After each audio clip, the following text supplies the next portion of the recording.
es el motivo de mi canción. Otra razón yo no tengo por qué cantar. ¿Cómo están, hermanos queridos? Qué gusto de saludarlos esta fría tarde invernal. Les saludo en el nombre del Señor, siempre con la esperanza de que este estudio que tendremos hoy día de la palabra sea de bendición para cada uno de ustedes. Les abrazo desde este lugar y les bendigo en el nombre del Señor, esperando que nos edifiquemos recíprocamente esta tarde. Así es que no se vaya y estaremos hablando un tema muy interesante de la Biblia, evidentemente, y también escuchando alguna música cristiana, evidentemente. ¿Qué les parece? Así que después de esta canción seguimos con nuestro estudio bíblico aquí en su programa Radio Tiempo de Gracia. Muchas razones para vivir, muchas razones para morir, muchas razones para dar amor. No siempre se saben los porqués, la vida pasa con rapidez.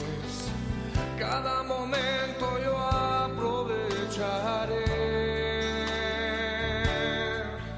para darle mis canciones, ofrecer mis oraciones, entregar mi vida entera al que todo me da. Jesucristo es el motivo de mi canción. Otra razón yo no tengo por qué cantar.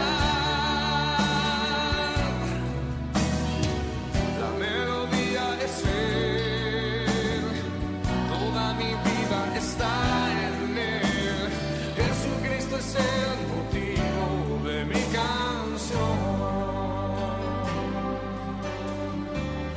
En una búsqueda sin cesar, yo no me canso de preguntar sobre el porqué de mis canciones para Dios.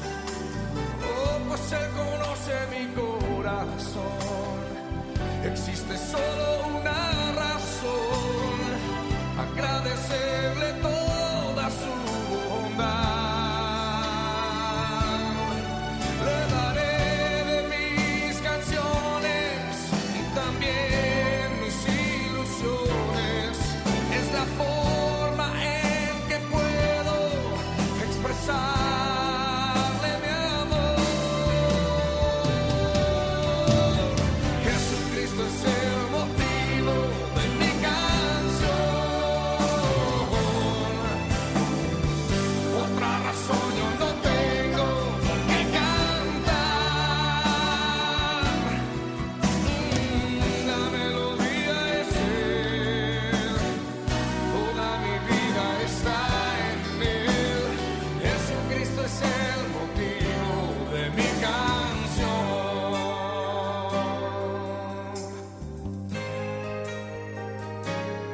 Oh, Jesucristo es el motivo de mi canción. Otra razón yo no tengo por qué cantar. Oh, la melodía es Él, toda mi vida está en Él. Jesucristo es el motivo de mi canción. Jesucristo es el motivo de mi canción.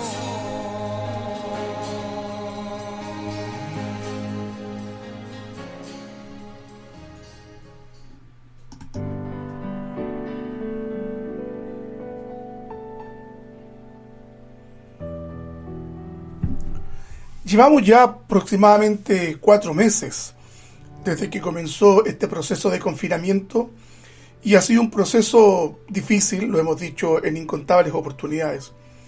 Mi pregunta para cada uno de ustedes: ¿cómo está su corazón? ¿En qué situación está usted hoy día, 22 de julio? ¿Su corazón está caído, alicaído? ¿Su corazón está dudoso? ¿Ha sentido que su fe se ha resquebrajado un poco también? Bueno, todo lo que usted y yo podamos experimentar, no cabe ninguna duda que son las emociones humanas naturales y que lamentablemente por los efectos del pecado se acrecientan aún más. El temor, el miedo que experimentamos a lo que tiene, a aquello que está por venir y que evidentemente no sabemos, sin duda que aporta una dosis de angustia a nuestra vida cotidiana. Pero ¿sabe qué? Le tengo una buena noticia. El Señor ha prometido estar con nosotros. Cualquiera sea la circunstancia, el Señor ha prometido estar con nosotros. Y yo creo, hermanos amados, firmemente esa promesa de parte de nuestro Señor. Así es que no desespere, tiene que estar tranquilo, las cosas van a mejorar. De hecho, los índices de contagio han bajado en un porcentaje importante, dada la tasa que venía registrándose estos últimos meses. Pero damos gracias al Señor y esperamos que podamos volver a la normalidad, y aún más pedimos, hermanos amados, que se pueda encontrar una pronta cura a esta enfermedad que sin lugar a dudas nos ha traído muchas lecciones, algunas lecciones muy duras, otras lecciones que de verdad no quisiéramos haber aprendido en esta situación. Pero damos gracias al Señor que a tiempo hemos aprendido todo lo que hemos de aprender para poder amarle más y reverenciarle más y ser fieles servidores de acuerdo como a Él lo ha expresado en su palabra. Amén. ¿Les parece que oremos al Señor y tengamos un tiempo de oración?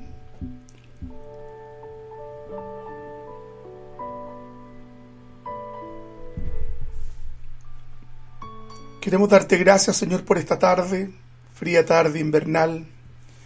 Gracias, Señor, porque eres bueno, porque no hay nada que se compare a ti, Señor. No hay nada ni nadie que llene, Señor, el espacio que tú ocupas en nuestras vidas. Señor amado, gracias porque tú eres bueno y tu bondad se deja ver en los alimentos que están dispuestos en nuestra mesa, en la ropa que vestimos, en los bienes que poseemos. Y aún, Señor, cuando no los tuviéramos, enséñanos a amarte también en aquellas situaciones.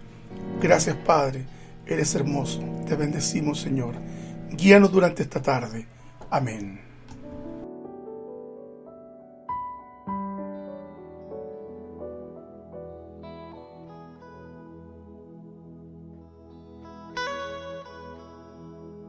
Yo sé que tú moriste, pero tanto hablan de ti, que aún en las canciones siempre retornas a mí.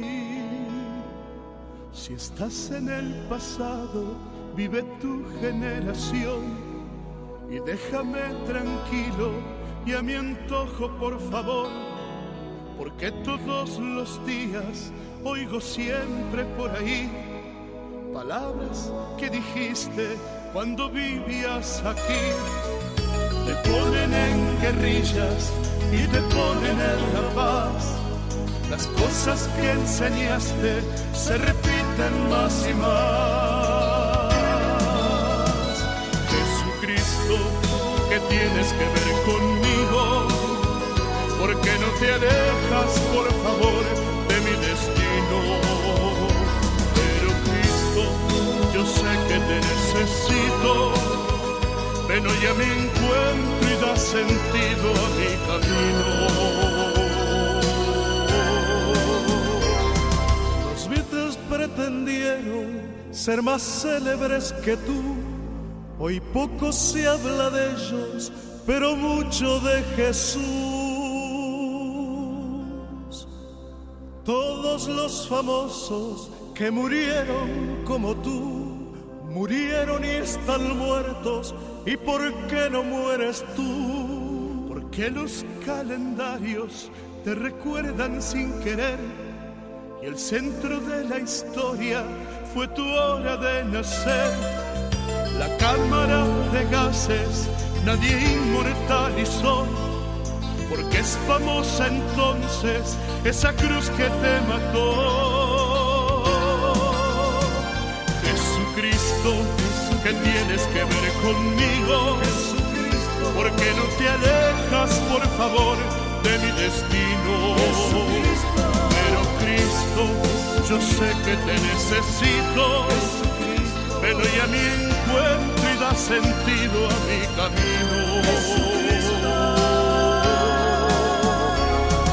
De todos los poetas y filósofos de hoy, ninguno dijo cosas como tú sobre el amor. ¿De dónde has salido? ¿Qué viniste a hacer aquí? ¿Qué pasa con la muerte que no pudo contra ti? Por todas estas cosas, o tú fuiste un impostor, o verdaderamente eres el Hijo de Dios. Porque si eres tan grande, te preocupas tú por mí. Mi vida está tan sucia que no te merece a ti. Jesucristo, que tienes que ver conmigo. Te necesito. ¿Por qué no te alejas, por favor, de mi destino? Pero Cristo, Jesucristo, yo sé que te necesito. Ven hoy a mi encuentro y da sentido a mi camino. La la la, Jesucristo, la la la la la la, te necesito. la la la la la la, Te necesito. Jesucristo, te necesito. Te necesito.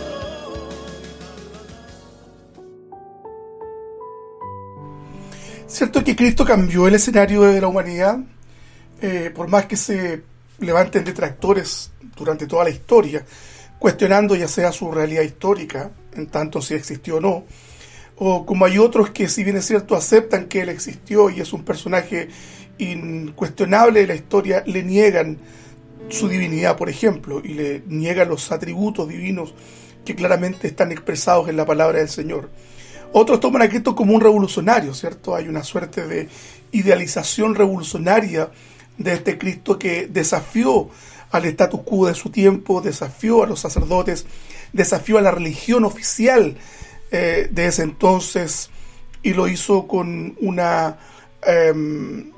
encanto magistral que cautivó las masas al punto de que le seguían donde quiera que él iba, estaban siempre en torno de él escuchando su palabra. Y este Cristo ha cambiado también nuestras vidas, ha cambiado su vida y mi vida. Por lo tanto, nosotros también somos testigos junto a los apóstoles de lo que él ha hecho en nuestra vida, y eso es hermoso. No podemos negar el profundo influjo que él ha ejercido en nuestros corazones, en nuestra vida personal. Nuestra vida no sería la misma si Cristo no estuviera con y en nosotros. Hermanos amados, por eso que la misión nuestra es buscarle en oración, compenetrarnos en su palabra, de tal suerte de empaparnos de él cada día, y que cada segundo de nuestra vida nos parezcamos mucho, mucho más a él, al Maestro generoso, aquel hombre que caminó por esa Galilea empobrecida, excluida, donde la gente era analfabeta, donde las personas tenían que luchar cotidianamente por llevar el sustento a sus hogares, gente analfabeta que probablemente no sabía leer y no sabía escribir. Es a ellos a quien Cristo les anuncia el reino y lo manifiesta haciendo milagros y lo manifiesta con cercanía, y él se da a la gente de tal manera que le buscaban incesantemente. Él es el paradigma, él es el referente del hombre total. Por eso que le amamos, ¿verdad? Por eso que él ha cautivado también nuestra vida. Y estoy seguro que usted tiene un testimonio que contarnos acerca de cuál ha sido su experiencia con Cristo. Él ha sido bueno, amén. Estamos satisfechos en él. La palabra dice que estamos completos en él, estamos llenos de él. En teoría no nos debiera hacer falta nada, pero siempre estamos sumidos en nuestras angustias y luchamos, entre otras cosas, también contra nosotros mismos, contra nuestro ego, contra lo que somos y lo que estamos constituidos también. Pero estando la intención en el corazón de ser igual que Él, estando la intención en el corazón de agradarle, según Él lo ha establecido en su palabra, con eso ya hemos avanzado un largo trecho, hermanos amados.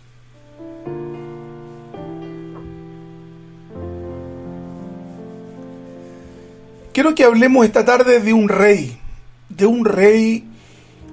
yo diría destacado en la historia de los reyes de Israel. Uno de los pocos reyes que actuó con mediana prudencia, cordura y consecuencia con la palabra del Señor. Un rey cuyo desempeño fue regular a bueno. Y créame que esto es excelente dado el perfil de los reyes de Israel.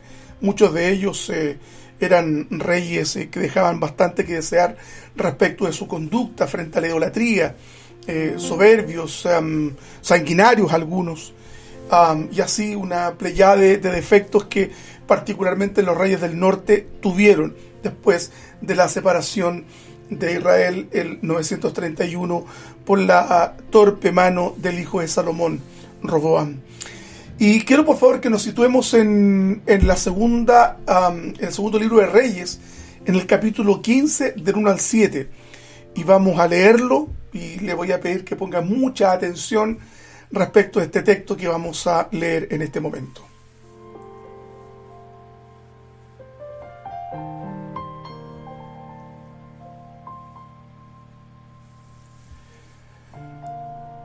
En el año 27 de Jeroboam, rey de Israel, comenzó a reinar Azarías, hijo de Amasías, rey de Judá. Cuando comenzó a reinar era de 17 años y 52 años reinó en Jerusalén. El nombre de su madre fue Jecolías de Jerusalén. E hizo lo recto ante los ojos de Jehová conforme a todas las cosas que su padre Amasías había hecho. Con todo eso, los lugares altos no se quitaron, porque el pueblo sacrificaba aún y quemaba incienso en los lugares altos. Mas Jehová hirió al rey con lepra, y estuvo leproso hasta el día de su muerte, y habitó en casa separada, y Jotam, hijo del rey, tenía el cargo del palacio, gobernando al pueblo. Los demás hechos de Azarías y todo lo que hizo no está escrito en el libro de las crónicas de los reyes de Judá. Y durmió Azarías con sus padres, y lo sepultaron con ellos en la ciudad de David, y reinó en lugar su hijo Jotam.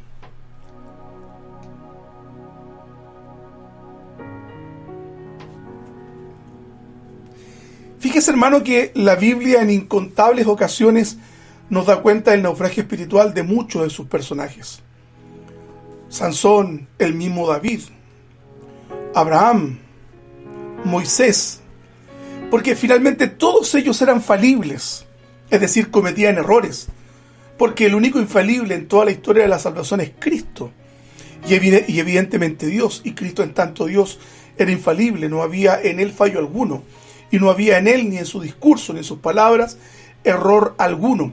Pero excluyendo a Cristo de este análisis, podemos decir que la mayoría, si no todos, los grandes personajes de la Biblia en algún momento naufragaron espiritualmente, quebraron la relación con Dios, huyeron como el caso de Jonás, se escondieron como Elías, mintieron como Abraham y David, usaron ardides inescrupulosas respecto de la ética que debían observar de acuerdo a lo que hasta ese momento de su vida la revelación se había llevado a cabo.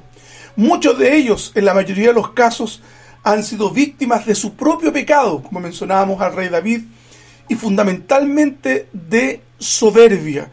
Cuando hablo de la soberbia, siempre me acuerdo de las expresiones de David, cuando es confrontado inicialmente por las amables palabras del profeta Natán, del soldado que trajo la noticia de la muerte de Urías el Eteo, y que después también es interpelado por Natán, bien dije también. Y cuando le da la noticia que este hombre había muerto en un ataque en un sector de una muralla inexpugnable, las palabras de David dejan bastante que desear. Bueno, le dice, no te preocupes, la espada le toca algunas veces a uno y después a otros.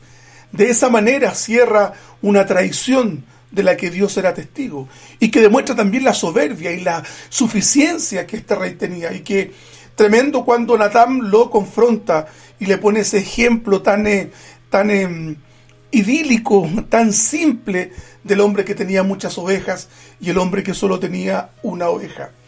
La soberbia ha sido la espada que ha matado más hombres en la Biblia en lugar de los propios enemigos. Créame que la soberbia hemos de definirla como ese acto de suficiencia personal por el cual dejamos de lado a Dios, suponiendo que nosotros podemos hacerlo tanto o mejor que Él, y como el resto, evidentemente. A veces nosotros creemos que podemos solucionar la situación prescindiendo del consejo del Señor. A veces creemos que la oración, la lectura de la palabra, donde debemos buscar la orientación del Señor, está de más, porque no creemos lo suficientemente sagaces como para meternos en problemas y salir de estos problemas también airosos. Lo que ocurre, hermanos, es que muchas veces no salimos airosos. Cuando pecamos y cuando hemos acometido en alguna situación particularmente que nos haya hecho vulnerables, comprobamos entonces que no haber seguido el consejo del Señor, no haber orado, no haber pedido esa palabra, sin lugar a dudas que nos lleva a situaciones de naufragio espiritual tan terribles, como es el caso de Saúl. Saúl es la vívida expresión de este naufragio espiritual del que hablaremos hoy. Aunque nos referiremos a él en muchas de las conductas de este monarca, se observan en la vida de este rey. Explico, por favor. Muchos de los aspectos de la personalidad de Saúl también se pueden observar en este rey connotado llamado Usías y conocido también como Azarías. No olvidemos que la palabra nos previene muchas de sus lecturas en los peligros que entraña la soberbia y el no saber dominarla y ponerla en el lugar que debiese tener. Y muchas veces esta soberbia, hermanos, nos va a llevar por senderos insospechados de sufrimiento, dolor, soledad y decepción. Por eso es que la palabra hoy día intenta prevenirnos, darnos un consejo acerca de lo necesario que es actuar con humildad y mansedumbre. Quiero, por favor, ponerte en contexto respecto al texto que hemos leído.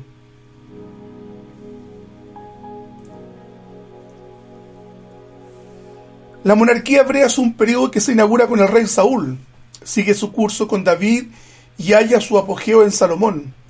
Fueron 120 años de monarquía unida, en cuyo relato podemos hallar fracasos, luchas, apostasías, rupturas, angustias. En los 4 libros históricos que abarcan o abordan la temática de los reyes, primera y segunda de Samuel, primera y segunda de Reyes, primera y segunda de Crónicas. Reyes y Crónicas particularmente se abocan en sus segundos libros a todo lo que tiene que ver con la historia de los reyes. Samuel básicamente lo hace desde la perspectiva biográfica de Salomón. Los 120 años de monarquía terminan abruptamente con Roboam, lo habíamos señalado, quien sucedió a su padre Salomón, pero este muchacho carecía de la inteligencia y el talento de su progenitor. Se enfrentó al pueblo, favoreciendo el caudillismo, que a la postre pondría fin a la unidad del reino. Por eso, en este contexto, el año 931 aproximadamente, y producto de la intransigencia de Roboam, 10 tribus se establecen en Samaria, inaugurando el reino del norte, y 2 tribus se quedan en el sur, estableciendo su capital en Jerusalén. A partir de este hecho, tanto el libro de los reyes como las crónicas narran alternadamente la historia de los reyes del sur, como asimismo los reyes del norte. Es una historia de traiciones, de guerras, de rebeliones y de una idolatría, hermanos, que hiere profundamente la relación de Israel con el Dios del pacto. Y si nosotros vemos a los profetas que también están insertos en este contexto histórico, nos vamos a dar cuenta que permanentemente el llamado de atención de los profetas era volverse al pacto, volver a amar a Dios, volver a preferir al Dios del pacto. Pero la contumacia, la desobediencia y la soberbia de este pueblo implicaron que Dios pusiera fin a estas dos naciones en un momento particular de la historia, y de eso hablaremos en otra oportunidad. Esta monarquía que señalábamos había sido iniciada por David y que llegó a su pleno apogeo con Salomón, que comienza con Saúl, se desarrolla con David y llega a su apogeo con el rey Salomón. Saúl, ya nosotros hemos visto en muchas oportunidades cómo él cae producto de su soberbia, y hemos también hablado y reflexionado respecto de la conducta de este rey. Y David, con todas las virtudes y cualidades que él tenía, de igual forma faltó al pacto, incurriendo en faltas que, según la ley misma, le hubiesen implicado la muerte a pedradas. Y encontramos también a este Roboam, un rey que había pertenecido a la corte de Salomón, un rey hijo de una mujer pagana, que no tenía ningún respeto por la tradición del pacto, no tenía ningún respeto por la palabra del Señor, y finalmente tampoco tenía ningún respeto por el reino que su padre sabiamente había logrado levantar con todas las dificultades que tuvo. Y producto de la intransigencia de este rey Roboam, el reino como dijimos, se divide en dos. En 2 de Crónicas 26, del 1 al 2, dice lo siguiente respecto cuando es entronizado Usías. Entonces todo el pueblo de Judá tomó a Usías y lo proclamó rey en lugar de Amasías, su padre. Usías tenía entonces 16 años de edad. Después de que el rey Amasías descansó para siempre entre sus antepasados, Usías reconstruyó Elat y la restituyó a Judá. A la muerte de su padre, un rey de buen desempeño, su padre, pero de corazón idólatra, inmediatamente accede al trono Usías con apenas 16 años. Piense usted, un joven a los 16 años que ciertamente tenía el consejo de los estadistas que habían trabajado con su padre, no es que él reinara sin el consejo de nadie. Era un adolescente investido de tan alta autoridad, sin duda requería de los consejos de hombres de experiencia que habían acompañado a su padre en los casi 30 años de gobierno. ¿Cuántos conflictos hubo de padecer este muchacho en las intrigas del palacio? La palabra nos aporta un dato, hermanos, muy relevante respecto del carácter de Usías, y le pido por favor que usted escuche en el mismo libro de Crónicas 26, del 4 al 5. Y dice: y Usías hizo lo recto a los ojos del Señor, tal y como lo había hecho Amasías su padre. Mientras vivió Zacarías, que era un hombre entendido en visiones de Dios, Usías no dejó de buscar a Dios, y mientras lo buscó, el Señor le dio prosperidad. Se da cuenta que hay una condición respecto a la prosperidad del rey, es que mientras él lo buscaba, Dios lo prosperaba. Y hay aquí la imagen de un hombre que tiene una importancia vital respecto de la vida de este rey, que es Zacarías. Usías internalizó en su corazón la fidelidad que su padre parcialmente había guardado respecto de Dios. La palabra dice que no dejó de buscar a Dios gracias a los consejos de este Zacarías, que en un momento también hablaremos de él. Usías no dejó de buscar a Dios, y mientras lo buscó, el Señor lo prosperó. Porque eso estaba en el Deuteronomio. Los reyes y los servidores de Dios debían estar muy cerca de la palabra, oír el consejo de aquellos hombres que buscaban fervientemente y que tenían una piedad incuestionable en el mundo en el que ellos vivían. Mundo de intrigas palaciegas, mundo de idolatría, mundo donde la palabra del Señor era observada en forma, pero no en el fondo. Pudiera, hermanos, parecer un dato irrelevante el que nos proporciona la Escritura respecto a este rey. No dejó de buscar a Dios. Fue un hombre persistente que, pese a los malos ejemplos de su padre, orientaba su corazón a Dios. Por eso creemos, por los ejemplos escriturales, que un padre perverso no genera un hijo perverso. Usías es la excepción respecto al mal ejemplo de su padre. Buscar a Dios es sin duda uno de los ejercicios más saludables para el hombre. Es en estos menesteres que en nuestro corazón haya dicha, haya paz, haya gozo. ¿Se ha fijado usted que en los momentos de quebranto, en los momentos en que su corazón está inquieto, cuando la sombra y la angustia está golpeando su vida, encontramos en la oración la paz que necesitamos? ¿Se ha tenido usted que levantar de madrugada cuando las angustias no le han permitido dormir? ¿Se ha tenido que sentar usted a la orilla de su cama, tomando su cabeza pensando cómo va a solucionar el problema económico familiar que usted eventualmente esté o haya tenido? En el Señor encontramos paz. Él es nuestro pronto auxilio. No nos olvidemos de esta dimensión tan hermosa de este Dios que nos sustenta. Bendito sea el Señor. Uzías fue prosperado, pues había dispuesto su corazón con el objeto de amar a Dios y guardar fidelidad ante Él. Yo me pregunto, hermanos, ¿por qué?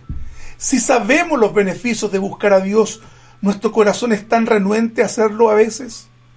Nos cuesta orar, nos cuesta leer la palabra, nos cuesta buscar al Señor. Hay momentos en que nuestras oraciones carecen de sustancia y nuestro conocimiento de Dios se alimenta más por la intuición que por el conocimiento que nos entrega la palabra. A Dios no debemos conocerlo en función de la intuición, porque creemos a priori que la palabra es una palabra revelada. Por lo tanto, hermanos amados, debemos prestarle atención a la palabra del Señor. El Salmo 63, 1, 2 dice así: Dios mío, tú eres mi Dios, yo te buscaré de madrugada. Mi alma desfallece de sed por ti, mi ser entero te busca con ansias, en terrenos secos e inhóspitos, sin agua, con deseos de ver tu poder y tu gloria, como los he mirado en el santuario. Este era el anhelo del salmista. Yo te buscaré en la madrugada, mi alma desfallece de sed por ti, mi ser entero te busca con ansias. No sé, hermanos, si podemos unir nuestra voz a la voz del salmista.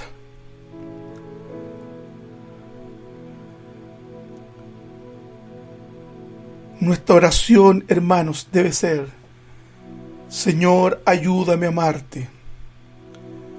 Ayúdame a amarte, Señor. Ayúdame a preferirte. Y que frente a cualquier situación de la vida, Él sea lo más importante. ¿Podemos decir con el salmista entonces? ¿Podemos decir con el salmista: yo te buscaré de madrugada? Mi alma desfallece de sed por ti, mi ser entero te busca con ansias. ¿Cuánto nos falta para llegar a la estatura de ese hombre? No porque él sea mejor, hermanos, porque estamos viendo que hay situaciones donde la Escritura nos muestra lo más terrible de la personalidad humana.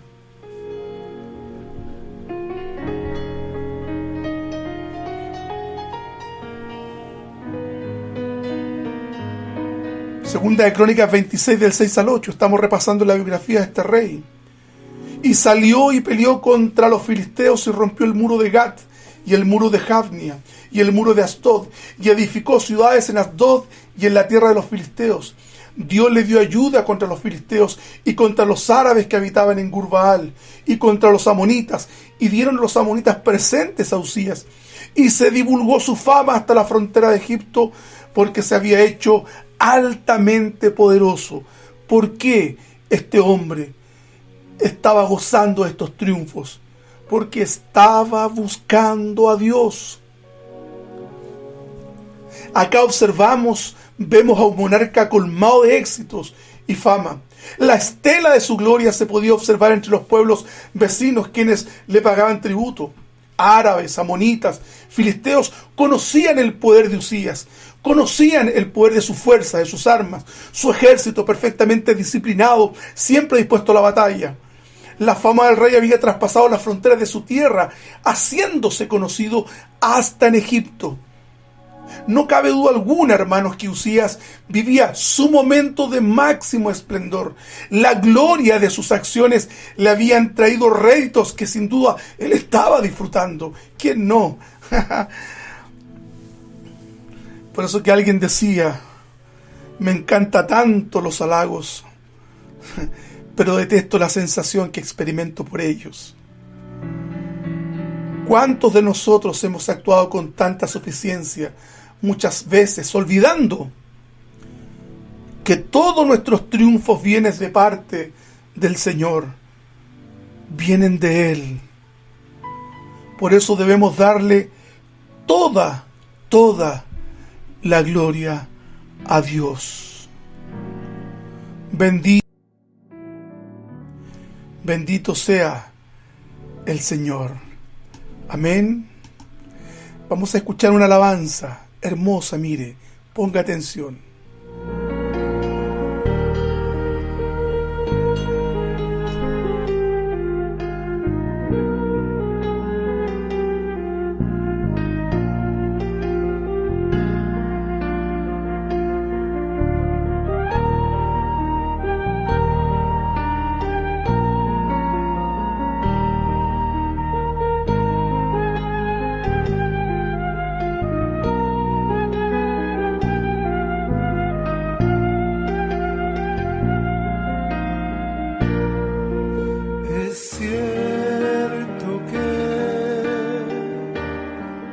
Deseado con el alma escaparme a la montaña y hacer allí mi hogar. Es cierto que he deseado esconderme de esta ciudad que ha enloquecido y de Dios muy lejos está. Y cuando dices que un día volverás, siento en mí un gozo que me alienta al despertar,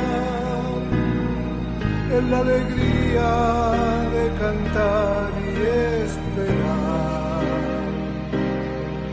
Tú eres un día aquí.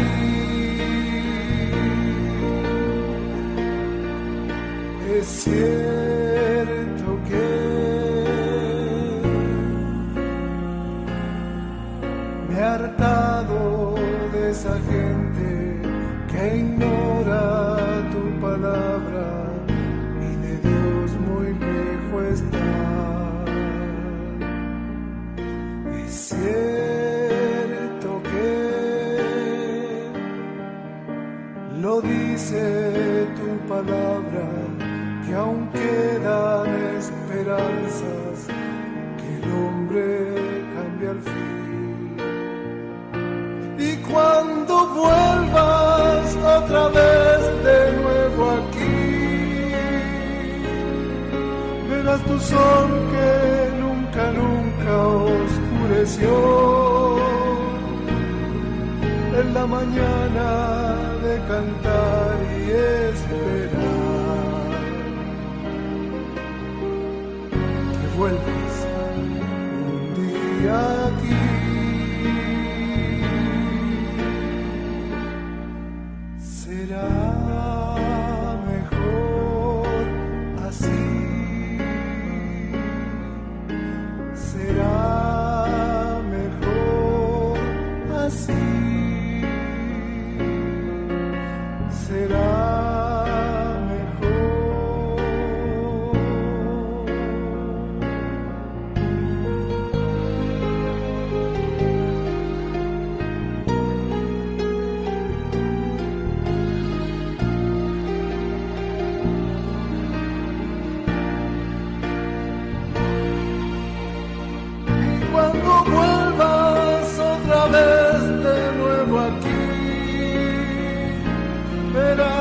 Sol que nunca oscureció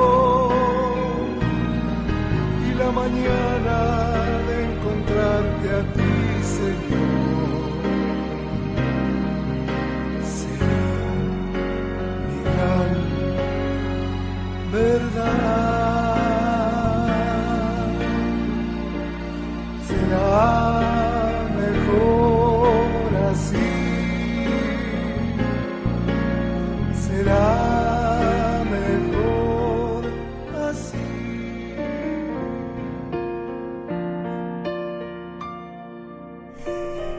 cada vez que usted tenga un reconocimiento, cada vez que se le reconozca, cada vez que lo feliciten, cada vez que sus logros le han permitido dar un paso más en el desarrollo laboral, profesional, ministerial, no se olvide que los triunfos vienen de la mano del Señor y que estos se van a acrecentar en la medida de nuestra fidelidad.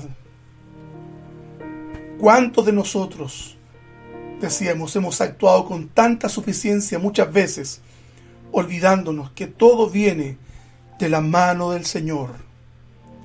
Viene de Él. Uzías estaba en la cresta de la ola. Uzías estaba teniendo logros extraordinarios. Los consejos del viejo Zacarías habían surtido efecto en su corazón. Segunda de Crónicas 26 del 14 al 15, en este repaso biográfico de este rey. Y dice, y Uzías preparó para todo el ejército escudos, lanzas, yelmos, coseletes, arcos y hondas para tirar piedras. E hizo en Jerusalén máquinas inventadas por ingenieros, un hombre visionario, para que estuviesen en las torres y en los baluartes para arrojar saetas y grandes piedras. Y su fama se extendió lejos, porque fue ayudado maravillosamente hasta hacerse poderoso. En él estaba concentrado el talento de la guerra, un buen gobernante y un hombre que buscaba al Señor. ¡Qué tremendo! ¡Qué tremendo! Uzías fue un gestor político muy relevante ante la historia. La bendición de Dios le posibilitó un crecimiento inusitado. Su talento le permitió dotar a su país de un ejército vigoroso, organizado, fuerte, valiente. Las obras civiles que realizó en la ciudad de Jerusalén permitieron mejorar considerablemente la calidad de vida de todos sus habitantes. Generó una provisión de agua que acrecentó la producción agrícola. Uzías, hermanos, no cabe duda que fue un hombre de dotes extraordinarios, un visionario que había llevado su reinado a la cúspide del éxito. Hermanos, cuando la bendición de Dios está en medio nuestro, sin duda, que ésta se materializa en bienes de todo tipo. ¿Hemos buscado al Señor, hermanos, nosotros? ¿O tú has pensado que tus triunfos te han venido de tu talento y de tu mano? ¿Estás observando cómo este rey creció, se desarrolló, llevó a cabo obras civiles, una gestión militar, era un estadista, muchos pueblos le pagaron tributos, estaba en el cenit de su gloria? Y cuando uno está en el cenit de su gloria, comienza a mirar a otros hacia abajo. Cuando uno está recibiendo los halagos del triunfo, cuando uno está recibiendo aquellas expresiones que nos enaltecen, hermanos, viene la caída. Porque vaya que disfrutamos los halagos, ¿verdad? Nos gustan los halagos. Qué bien lo hace. Qué gran predicador es usted. Qué buen maestro. Qué inteligente. Qué gran dueña de casa es usted. Qué buena trabajadora es usted. Qué tremendo profesional. Muchas veces en esas situaciones, Satanás comienza a susurrarnos al oído. Vaya que eres grande. Ya no necesitas de Dios. Eres suficiente para guiar tu propio destino, entre otras cosas. Segunda de Crónicas 26 del 16 al 18 dice así: mas cuando ya era fuerte, en el cenit de su gloria, decíamos, su corazón se enalteció para su ruina. Su corazón se enalteció para su ruina, porque se rebeló contra Jehová su Dios, entrando en el templo de Jehová para quemar incienso en el altar del incienso.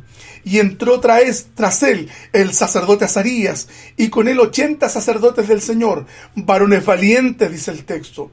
Y se pusieron contra el rey Uzías, y le dijeron: no te corresponde a ti, oh Uzías, el quemar incienso al Señor, sino a los sacerdotes hijos de Aarón, que son consagrados para quemarlo.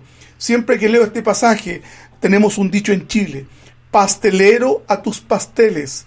Al rey no le correspondía llevar a cabo los ritos del templo. Ese era el trabajo de los sacerdotes, que estaba instituido desde el Éxodo mismo, cuando se produce esta nominación y que se desarrolla en el Levítico, particularmente como texto. Hermanos amados, no podemos hacerlo todo. Y lo bueno acá, yo observo que habían 80 sacerdotes valientes que fueron capaces de ponerse delante del rey y decirle: no te corresponde hacer esto. Inevitablemente me lleva a la reflexión de cuántos valientes hoy están en las iglesias para decirle a sus pastores que se están equivocando, que están cometiendo errores, cuando la suficiencia de muchos ministros también, que calcado lo que hace Usías, la iglesia crece, se desarrolla, hay entradas económicas, hay programas de radio, hay programas de televisión, se relacionan con los políticos y comienza entonces la debacle de esos grandes ministerios, cuando la suficiencia se apodera de ellos.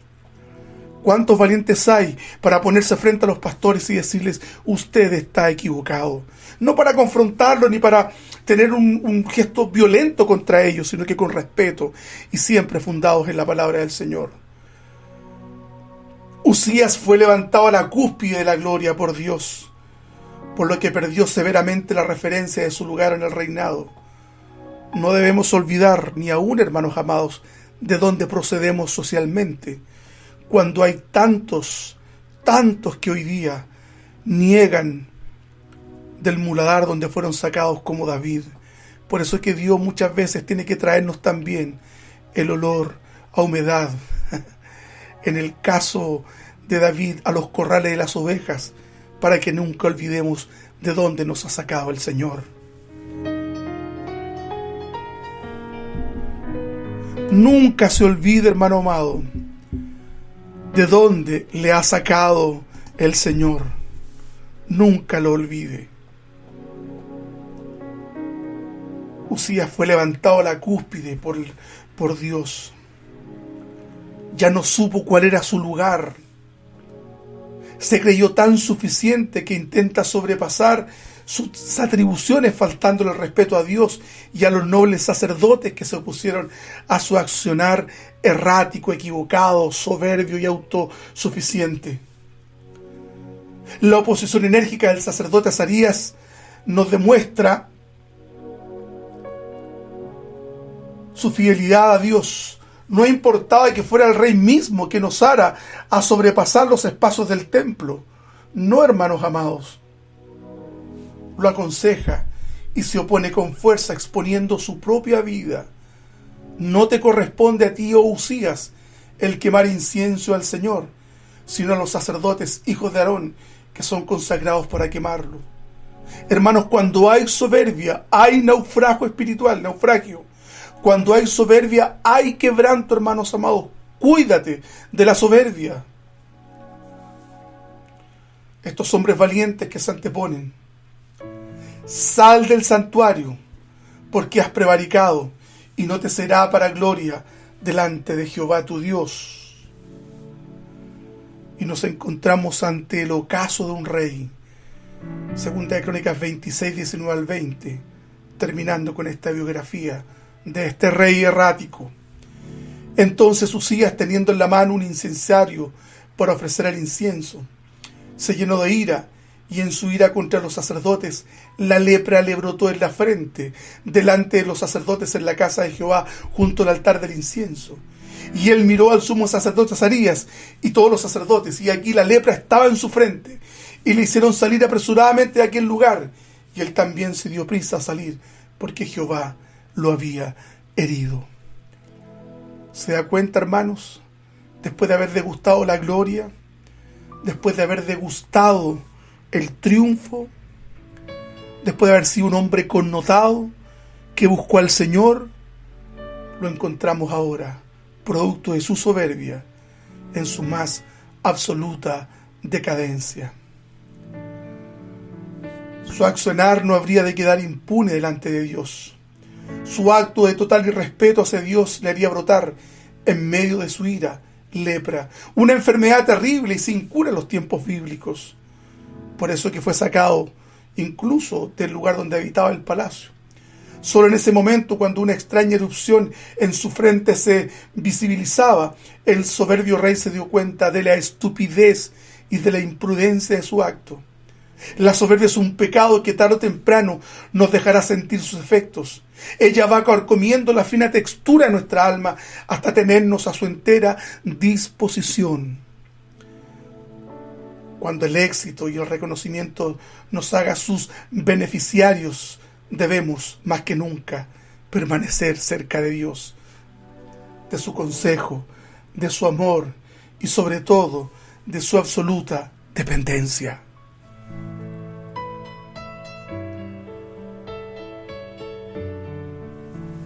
¿Cómo termina la vida de este rey?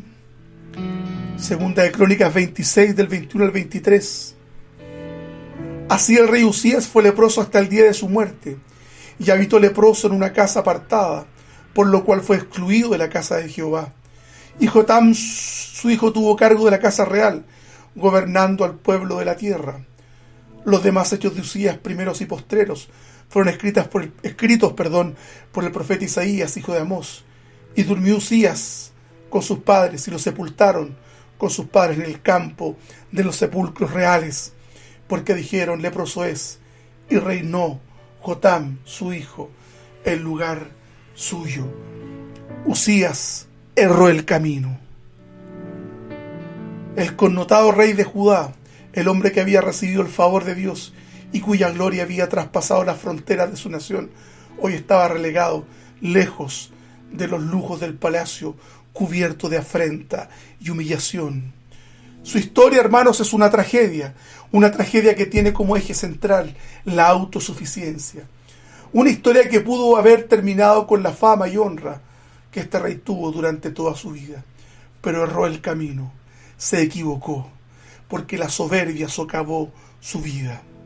Hermanos, si hay atisbo de soberbia en tu vida y en mi vida, debemos llevarlos a la planta de la cruz. La cruz constituye el mejor ejemplo de humildad de un hombre que se dio por nosotros y que cada textura de su piel fue rota producto de los latigazos, los clavos que calzaron en sus manos, la corona de espina, la ignominia, la humillación, el dolor, la exposición.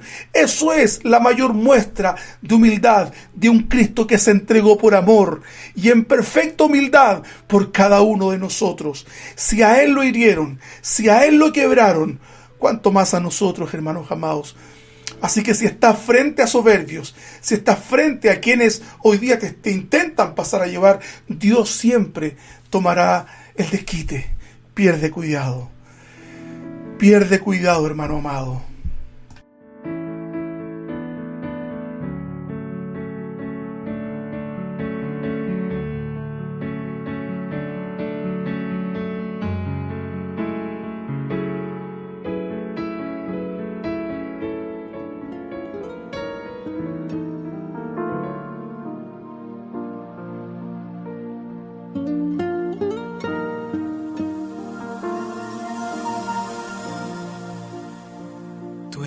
Mi respirar,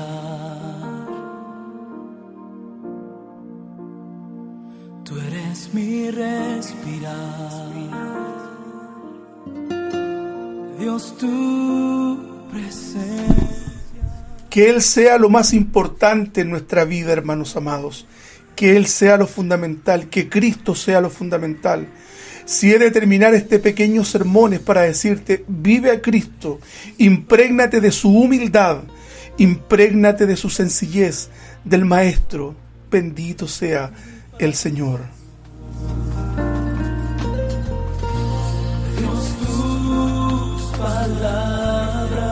Vamos a orar. Señor, te damos gracias por este tiempo de compartir tu palabra. Te bendecimos, te exaltamos, Señor, eres hermoso. Nada se compara contigo. Yo te pido, hermano, Dios amado, que esta tarde tú toques el corazón de mis hermanos y el mío propio, Señor. Si hay un atisbo de suficiencia, si hay, Señor, altanería, soberbia, Padre amado, aplaca eso con la fuerza de tu amor. Ayúdanos a vivir un evangelio verdadero, a vivir para ti, Señor, como tú lo mereces. Padre amado, entregamos nuestras vidas delante de ti y te agradecemos porque eres bueno. Oro por mis hermanos de la iglesia. Oro por cada uno de ellos, Señor. Están repasando en este momento por mi mente. Yo te pido que los bendigas, que los hagas crecer. Señor, que ellos te amen, te prefieran sobre toda cosa. Ruego por los que están enfermos en nuestra iglesia. Ruego por los que están sin trabajo. Ruego por los que están quebrantados. Ruego por los que tienen pena, Señor. Levántales. Y oramos también por nuestro país, Señor amado. Lo ponemos en tus manos, Señor, porque todo está bajo tu soberanía. Gracias, papito hermoso. En el nombre de Jesús. Amén y amén. Hermanos amados, nos estamos encontrando el viernes con otro estudio bíblico y compartiendo la palabra del Señor. Gracias porque me acompañaste hoy día. Te bendigo en el nombre del Señor y te agradezco. Hazme saber si estuviste conmigo hoy día. Escríbeme al WhatsApp y te agradezco que te tomes este tiempo. El Señor te bendiga. Y yo